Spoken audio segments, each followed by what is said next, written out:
O programa de hoje volta ao mundo político, não há como fugir dele, né? Até porque todo dia e outro dia também a gente acompanha de perto Brasília, quando a gente não está aqui em cima, que a gente chama na área do Palácio do Buriti, acompanhando as questões do próprio Distrito Federal, a gente está logo mais abaixo, na área federal, na Praça dos Três Poderes ali, onde tudo acontece.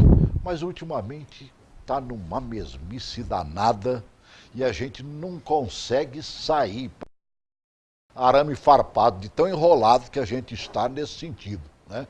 As farpas vão prendendo uma na outra e não consegue liberar a gente. E a gente vai saber por quê. Eu conto mais uma vez aqui com a presença de 3 cientistas políticos, revendo meu amigo Tiago Monteiro, chegando da nossa Poços de Caldas. Exato. Depois de férias, né? Bom, né, amigo? Seja bem-vindo. Obrigado, Celso. Boa tarde a todos que estão em casa aí nos assistindo, aos nossos amigos Gabriel e Lucas. Realmente a terrinha faz bem, né? Nessa época de final de ano, volta revigorado, né? Para começar aí o ano, principalmente o legislativo agora em fevereiro, né? E todas as mudanças que estão acontecendo na política.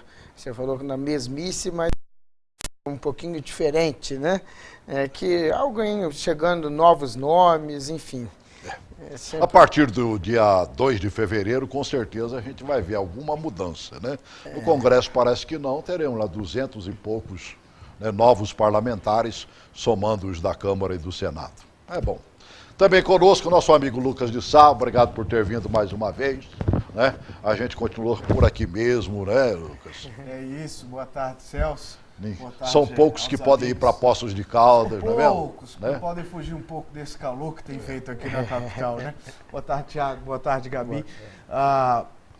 Mais uma vez, um prazer estar aqui conversando com os amigos sobre esse cenário ainda um pouco nebuloso, né, Celso, que a gente tem encontrado, tanto na política nacional quanto no trato distrital, no que diz respeito ao que teremos aí pela frente.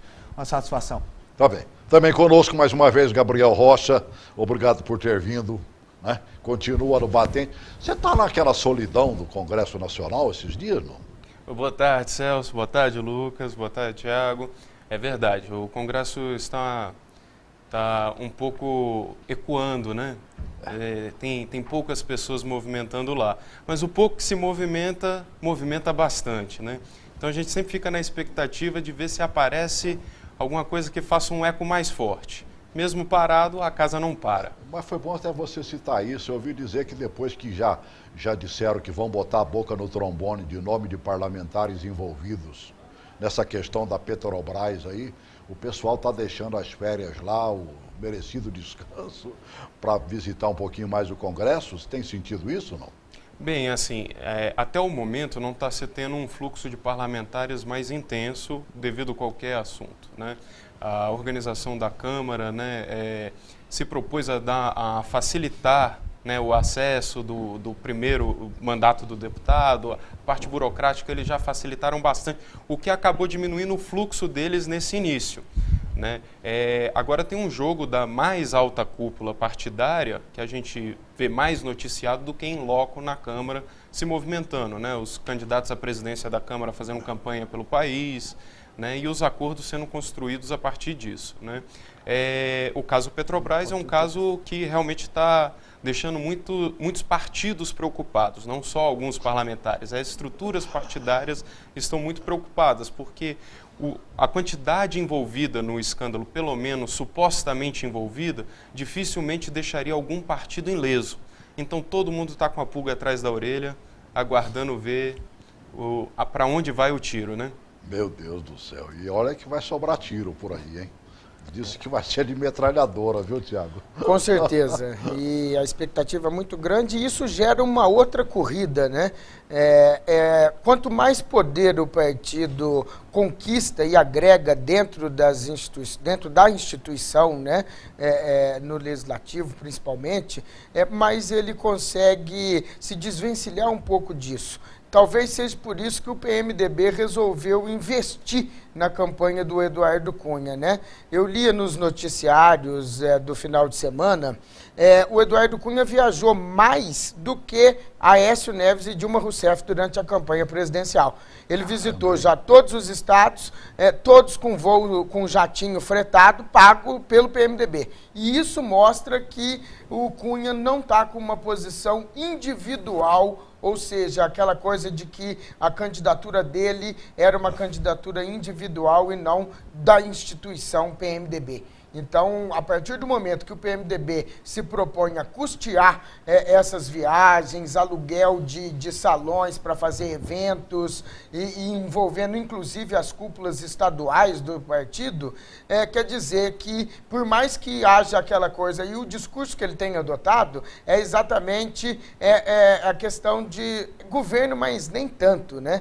Então, quer dizer, olha, somos governo, mas somos aqui, não estamos subservientes, né, aquilo que o Planalto vai ditar e principalmente ao comandante máximo do partido, o vice-presidente Michel Temer. Ô Lucas, sinceramente, o que o Thiago acabou de dizer aqui é o que eu estou observando, né? Esse afã para ser eleito presidente da Câmara, né? Uma bela de uma briga, né, entre PMDB, PT e correndo por fora PSB, né? PSB. Então não é fácil. Agora, é de tamanha importância, justifica uma campanha como essa? Certamente justifica, viu, Celso? Se nós olharmos somente a linha de sucessão presidencial do país, a posição ocupada pelo presidente da Câmara dos Deputados como terceiro homem numa linha sucessória da presidência da República, já mostra o tamanho da força dessa figura na instituição política brasileira. Mais do que isso, a Câmara dos Deputados é o maior centro decisório, o plenário da Câmara dos Deputados é a maior arena decisória do Legislativo brasileiro. Então, o homem que tem a capacidade de pautar o plenário da Câmara dos Deputados, este é o presidente da Câmara, é quem define o que lá será votado e com grande influência sobre o resultado dessa votação, certamente é um dos 4 ou 5 homens mais influentes da República. Não é à toa que a luta tem se acirrado pela presidência da Casa. A gente já dizia aqui no começo do ano do favoritismo do deputado Eduardo Cunha pelo PMDB, pelo porte da sua bancada, pela sua articulação pessoal muito boa, mas já há notícias agora dessa semana de que o governo e o PT investiram fortemente na candidatura do deputado Arlindo Quinalha, já ex-presidente da Casa inclusive, tendo dado aí uma equilibrada nessa balança. Ao que parece, a eleição na Câmara dos Deputados caminha para ter a oposição como fiel da balança. E aí, se for a oposição fiel da balança, certamente o favoritismo é do candidato Eduardo Cunha, do PMDB. Ainda é dele. Ainda é, certamente. Mesmo o PSDB já estando se alinhando, né, praticamente com uma posição fechada junto ao deputado Júlio Delgado, do PSB de Minas, e que é o terceiro candidato, mas é bom que se coloque que ele é hoje tido como uma via alternativa, independente. Apesar de carregar o partido não está com ele neste momento. Então, apesar de pode acontecer de não ter toda a bancada do PSB votando junto com ele, a oposição, principalmente PSDB e democratas, vão votar, acho que vão ter teremos um percentual de fidelização maior na oposição do que no próprio PSB. Então, certamente, ele vai dar trabalho, mas ele vai tirar votos, imagino eu, que seriam até então governistas e aí ligados ao deputado Arlindo Quinalha. Um jogo de percepção, né, Thiago? Porque o que a gente aposta é que os parlamentares da oposição percebam no último momento, e isso não é raro nas eleições da mesa da Câmara dos Deputados, percebam no último momento que é mais útil eleger o Eduardo Cunha do que perder seu voto marcando posição com um candidato de oposição. Porque uma candidatura de oposição na Câmara dos Deputados e no Senado Federal, em geral, servem para marcar posição, para dizer que não concordam com a orientação do governo. Neste caso, é razoável se imaginar que parte da oposição pode abandonar o projeto do deputado Júlio Delgado em nome da vitória de Eduardo Cunha, trazendo a derrota ao Partido dos Trabalhadores. Agora, Gabriel, por que no Senado a coisa não acontece da mesma maneira? A gente percebe que está todo mundo calmo, tranquilo, não se fala com tanta veemência, a impressão de que aquele que vai ser candidato, né, e tem tudo para se reeleger, diz, não, estou aí não, quero não, sei de nada não, né? E não apareceu ninguém para dizer, vou peitar, vou chegar, vou derrubar, e aí? Bem, basicamente a diferença consiste em 2 aspectos. O primeiro é matemático. Você conseguir construir maioria em 81 é muito mais simples do que construir maioria em 513. Então, você cria um ambiente muito mais plausível aos acordos, enquanto com 513 você gera a esperança da disputa, que é o caso da candidatura do deputado Júlio Delgado. Ele está sinalizando uma posição apostando realmente na disputa, porque, dado o cenário de forças, a candidatura dele é absolutamente inviável. Mas como o número é tão significante, ela se torna possível. Que, né? Vai que acontece. Além disso, também o Senado também tem um fator de quem são os senadores e quem são os deputados, né? Os senadores normalmente têm uma carreira política muito mais experimentada. Então, dado esse lastro da carreira, eles estão muito mais adequados ao acordo. Eles evitam esse embate porque eles conseguem construir muito mais acordando do que marcando a posição de oposição, diferente na Câmara, que às vezes você ganha muito mais marcando a sua posição de oposição do que indo para o embate direto. Tem o fator reeleição também, né? Acho que o fator reeleição também é determinante nesse cenário, de que o Renan tem uma reeleição a disputar, já é o presidente da casa, o que facilita a articulação de qualquer um em busca de um novo mandato da presidência da casa. Esteja tão calminho, a Câmara está vazia nesse momento, a cadeira do presidente está vazia nesse momento, porque foi candidato ao governo o presidente Henrique Alves e perdeu o governo do Rio Grande do Norte, vai passar aí pelo menos 2 anos sem mandato. E isso faz com que, né, as haja coisas uma mudança real, fervilhem muito mais na Câmara dos Deputados. Ganha quem ganhar, será uma mudança. Claro. E a hierarquização do Senado é uma coisa muito interessante, né? Além desses aspectos já colocados pelos colegas, né, da questão da experiência política e do acordo, a hierarquização dentro da casa é muito forte. Hoje, o senador Renan Calheiros representa o clã que ainda domina e ainda dita as regras dentro do Senado Federal, que é comandado até então pelo senador, ex-senador agora, né, e ex-político também, né, José Sarney. Então, certamente, com essa representação, vai ser difícil quebrar a solidez que eles ainda têm dentro do poder, né? No Senado, por exemplo, nem os gabinetes de senadores são sorteados, como na Câmara, aqueles que estão saindo, os que estão chegando, sorteiam os gabinetes. Ali não. Ali, para que você ocupe cada posto, tem alas exclusivas para ex-presidentes da República, para ex-governadores de Estado. O prédio do anexo 1, ali, onde aquele prédio em H, a parte do Senado, para ocupar um gabinete ali, tem que ser um senador de alto calibre. Não é qualquer um que chega lá e ocupa. O que nós vimos de exceção, o único suplente que chegou e ocupou ali uma vaga naquele caso foi o senador Ginhagelo, né, que conseguiu pegar o gabinete que era da Rosiana Sarney. Então lá tudo passa por uma questão de hierarquização e daquela coisa de, não, pera um pouquinho, nós somos adversários, mas todo mundo senta, conversa. Vamos descer mais um pouquinho? Acorda. Vamos até o Palácio do Planalto? O presidente Dilma disse que não ia botar o bedelho nessa história, principalmente da Câmara, né? Mas será que não?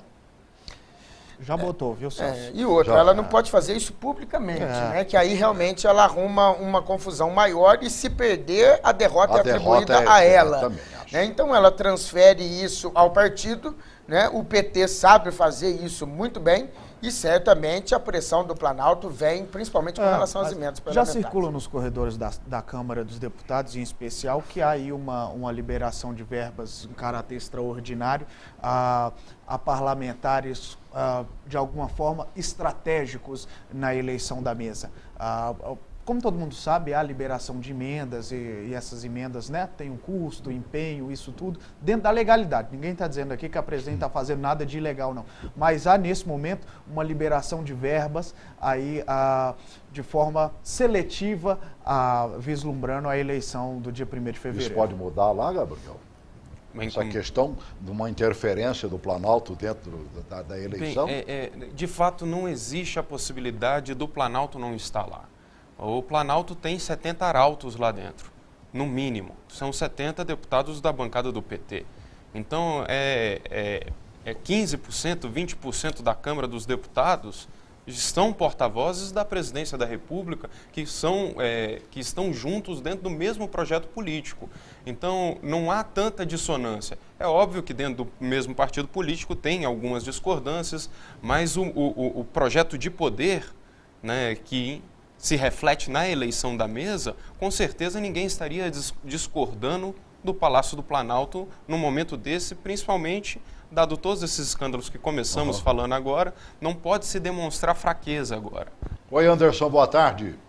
Boa tarde, Celso. Diga, amigo. Eu queria tocar no assunto aí da Petrobras e queria fazer uma pergunta. Tá. Eu queria saber se esses processos que estão sendo movidos lá nos Estados Unidos não podem forçar a saída da graça, porque essa situação já está insustentável. A presidente ela está chamando a responsabilidade, bancando a Graça Foster, né, ao custo político que eu acho que é muito alto, né? Eu não sei se tem um monte de processo aí, gente querendo indenização, se isso não pode forçar a saída da Graça Foster. Isso é uma pergunta. A outra pergunta é a seguinte: o candidato do PMDB, ele foi citado numa dessas delações premiadas aí, de um dinheiro de um policial federal, que o policial federal foi entregar na casa dele aqui no Rio de Janeiro. Eu vejo a situação bastante complicada. Eu estava ouvindo aí, porque eu sou fã desses moços aí, viu? Tá certo. Eu sou fã do programa e sou fã desses moços. O policial federal disse que foi lá entregar um dinheiro lá e tem um negócio dessa delação premiada. Então vai ser PMDB na Câmara, presidente, tá certo. PMDB no Senado, presidente. Como foi falado aí, no caso de um milagre, de um impeachment, né? Aí sai a Dilma, fica o vice do PMDB, a Câmara na mão do PMDB, o Senado na mão do PMDB. Já pensou? É uma situação bastante complicada. O PMDB não é definitivamente o partido mais confiável do país. Bem. Eu acho que não tem nenhum, né? Eu queria ter nascido nos Estados Unidos, não para ser americano do norte, mas para ser republicano. É verdade. É essa. Eu tá queria certo. saber aí qual a opinião dos rapazes tá aí, bem, que querido. podem falar sobre esse domínio do PMDB e sobre esses processos aí nos Estados Unidos. Muito obrigado. Tá bem. Uma boa tarde. Grande abraço. Né? O PMDB chegaria onde ele sempre sonhou e nunca teve coragem de tentar, né? Não, tentar já tentou, né? Tentou uma vez com o doutor Ulisses, rapaz, deram o não, coitadinho do velhinho, né? Eu acho que foi uma das maiores ingratidões políticas que eu já vi na minha vida, foi o PMDB voltar as costas para o doutor Ulisses Guimarães, né? Aquela expressão política desse país, essa que é a verdade. Vamos lá. Eu vou deixar para os rapazes avaliarem a denúncia que envolve o Eduardo aí, que ele, inclusive, atribui ao PT essa denúncia aí que surgiu. Mas, enfim, investigação da Petrobras pelos Estados Unidos da América.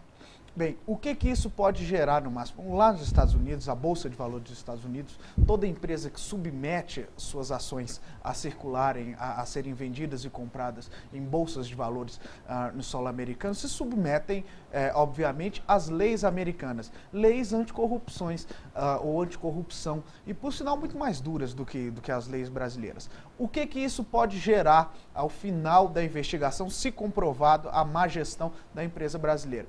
pura e simplesmente a retirada das ações da Petrobras das bolsas de valores norte-americanas. Isso fará com que o valor da empresa, que já perdeu pelo menos 2 vezes o valor da empresa, e vai cair lá para baixo. Certamente nós teremos a Petrobras, que já foi a maior do mundo nesse quesito, indo para baixo de 10º e assim por diante. Mas a única força que essa investigação tem nos Estados Unidos a fazer é isso, é tirar as ações da Petrobras das bolsas de valores norte-americanos. Se essa perda de valor da empresa vai ser suficiente ou não para forçar a saída da presidente, isso aí o tempo dirá. Agora, a única força que essa investigação norte-americana tem é de tirar as ações da Petrobras das bolsas de lá.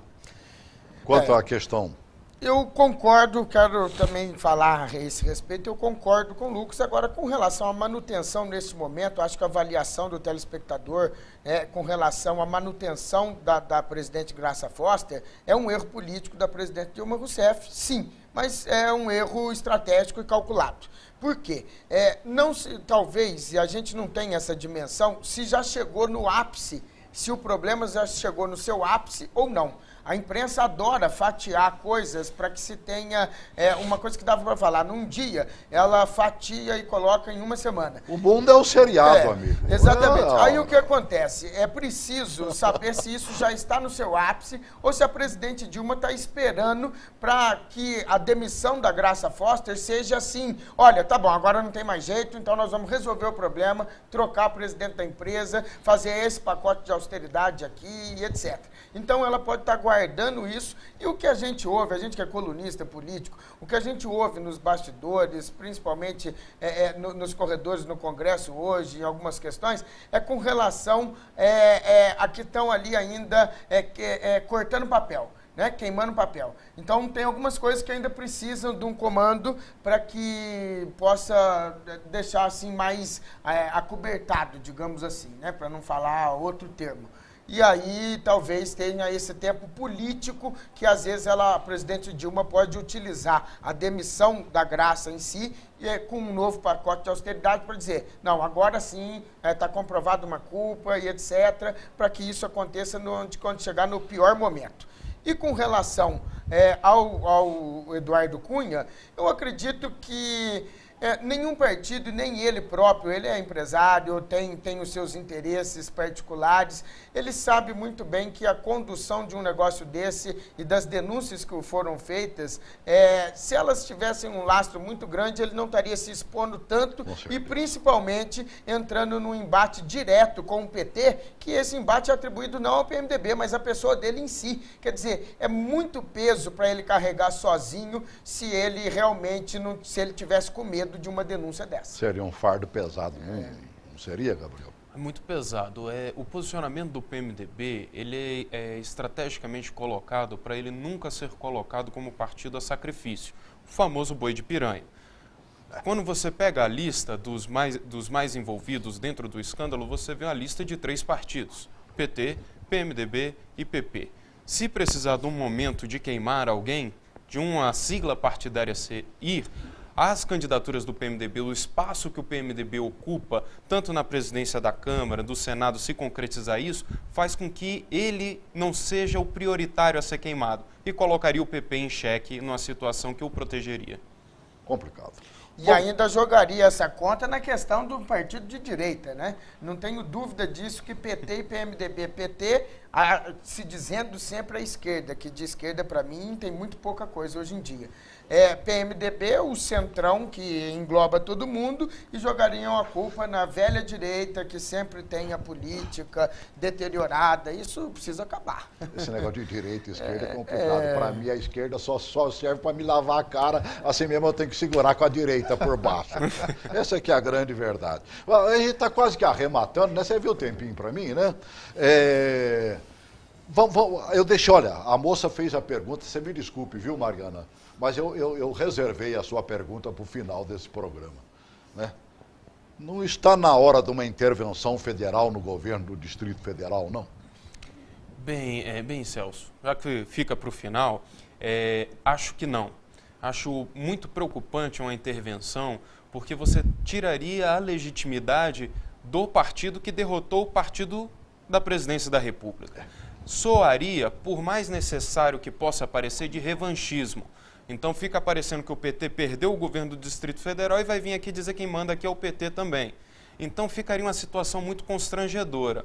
Acho que a palavra certa não é intervenção, mas sim uma ajuda.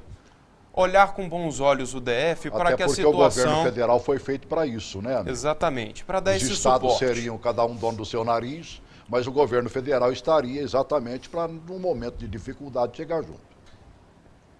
Eu acho importante fugir dessa ideia do revanchismo e a União fazer o seu papel como União, de ter condições de dar o suporte. Mas como já foi colocado aqui, essa situação de pagamentos passado para frente, apertado, já está em mais estados. Também a gente também não pode querer ser o filho pródigo, né? O que vai receber na hora que voltar e bater a porta do pai. Temos que ter a condição de estar brigando para conseguir resolver por conta própria. Se não conseguir tudo, pelo menos uma pequena ajuda da União é bem-vinda. Mas realmente botar a União para intervir, para resolver, fica soando como revanchismo. Você tá, que os outros estados estão passando por isso. Eu, desde que me conheço por gente, eu vejo os outros estados passando por isso. Agora, eu cheguei aqui em Brasília menino, né? Estou com mais de 50 anos nessa cidade e eu nunca vi o Distrito Federal passar por isso. Não está na hora, sei lá, o socorro tem que chegar. Agora, de onde e para onde, eu não sei. A palavra é socorro, viu, Celso? Eu acho que o momento não é de se discutir intervenção, não, viu, Mariana? Quem sabe, no segundo semestre do governo Agnello Queiroz, fosse o caso de ter uma intervenção, aí sim, preventiva para a crise que nós Ela foi branca, mas existiu, né? Que estamos vivendo hoje. Eu penso o Planalto o seguinte, mandou gente de lá de baixo para cá nesse e não momento, conseguiu mudar absolutamente nada conseguiria nos mostrar que o Palácio do Planalto tem gente mais capacitada do que o governo do Distrito Federal. Porque a crise que existe aqui, existe lá também. Se fossem excelentes gestores, o governo não precisaria estar tomando as medidas que está tomando agora para realocar dinheiro em caixa. Certamente não é o caso. São 20 dias de governo. Eu dizia aqui, algumas semanas atrás, de que o governador Hollenberg ainda não tinha cometido erros, e agora eu quero dizer que ele já está atrasado. Mais uma vez, a paciência da população do Distrito Federal vai se esgotando. O governador Rodrigo Hollenberg está perdendo o timing de mostrar que o governo dele é diferente e mais proativo do que governos anteriores. Os dias vão passando, as coisas vão apertando, os problemas são problemas não encarados por nenhuma outra gestão, como atraso de salários.